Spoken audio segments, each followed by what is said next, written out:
Everybody loves to grow stuff. And I don't know if that's because biologically we know that we need food and that growing things is the way to provide that for ourselves.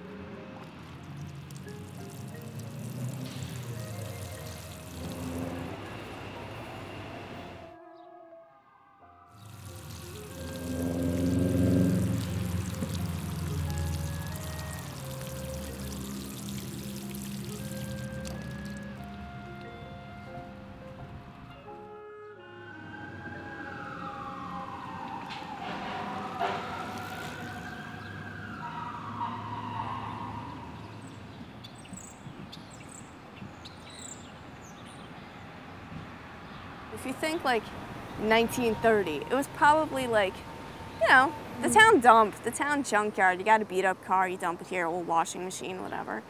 It's funny, I remember this when I was a kid. I remember this as a junkyard. This was, I can't remember the name of the people. Pagano's junkyard. I remember him, Nucci Pagano. I would have to say it's like 1,001% better than what was here as far as just an overgrown, actually junkyard of a field before. So there were contaminants here. There were PCBs, heavy metals, etc. And it has a no further action letter from DEP, so the site's been cleaned. It was an environmental cleanup. It required, you know, a backhoe to come in and haul away some toxic soils. Nothing terrible or anything, but you know, not within the guidelines. So, we hauled away some soil here, and you know, everything left behind is clean. I'm Tim Jones of TJC Homes. I own this piece of property, which is under contract by Trammell Crow Residential to turn into a redevelopment zone. And in the meantime, it's just sitting vacant. So we literally got in my car and started to drive around town. This is the first stop we made, and of course the gate was locked, so we were standing over there on the next door neighbor's driveway, kind of peeking in, looking at it, going, oh yeah, this is great, this is big. Oh, there's a few trees we're gonna have to take down, you know, but we could get a lot of beds in here. We were all excited, and then once we got back to my house, we all sat down and went, oh my gosh, okay, now what do we do? You know, we don't own the property, we don't know who owns it, it's been empty for a long time. All those kinds of things we started to talk about. I just wasn't afraid to ask people if we could, you know, if they would like donate the land or don't, you know, help us get water. Tried to get Home Depot to donate the lumber. It didn't exactly work. It really wasn't that big a to-do, you know, just, can we use your property? And we said, sure.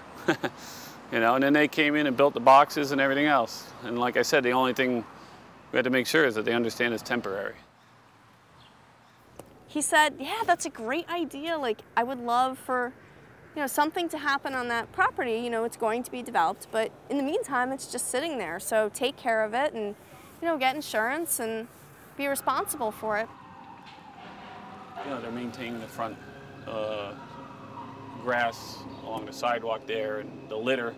There's a lot of litter that comes along here from the high school. You know, a lot of kids walk up and down the street. So, you know, so they're doing that for me in return, which, you know, is terrific for me. And I thought, whoa, this is really going to happen. And then, you know, things like water. When we tried, you know, every garden needs water, so we're like, okay, well now we need to get water from, I guess, the city. And to hook up to the water main was going to be so expensive.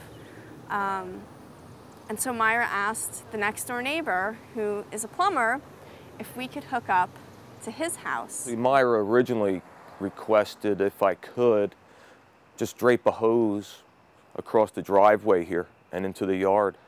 I came up with a better thing. We thought, we had agreed to it, was that we ran a pipe from the front of the building to the back and then exited through the wall, so they wouldn't have to come on this property at all. All they have to do is walk to the rear of our building to gain the access for the water turnoff.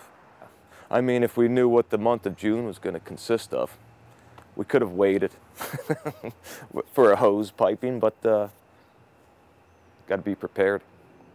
Wettest June on record. What better way to, you know, spend your summer than eating your own fresh tomatoes out of your yard, or your lettuce, or, you know, trying to grow carrots. Tomatoes, eggplants, carrots. Onions. Green beans. Lettuce. watermelon, tomatoes, and basil. We had a little mishap with our spinach. This is basil. This is an eggplant with a little purple flower. Well, those are cherry tomatoes. Peppers, eggplant. Pumpkin over here. Lettuce. We have cucumbers. Basil. Chard, my favorite. Dill, carrots, Collard greens.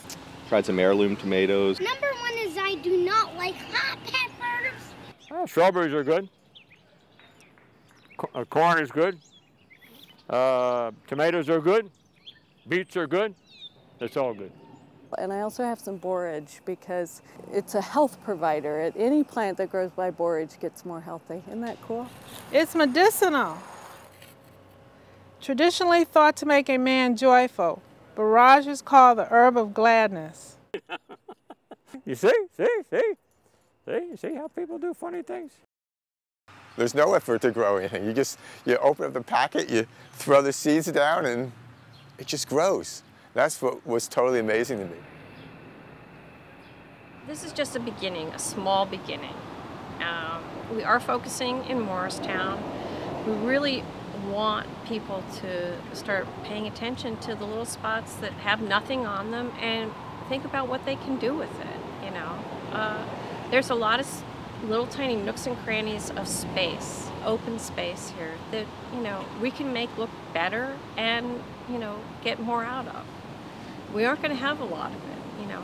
We're sort of boxed in at this point, so we might as well take advantage of, you know, what we have right now and, you know, use it wisely.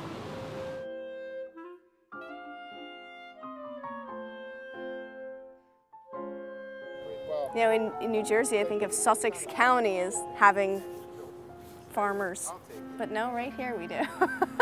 Who would think that we would have a garden sitting in a high traffic area near a major development project or near the school? Yeah, right next door to senior citizens. Yeah, it's a good thing.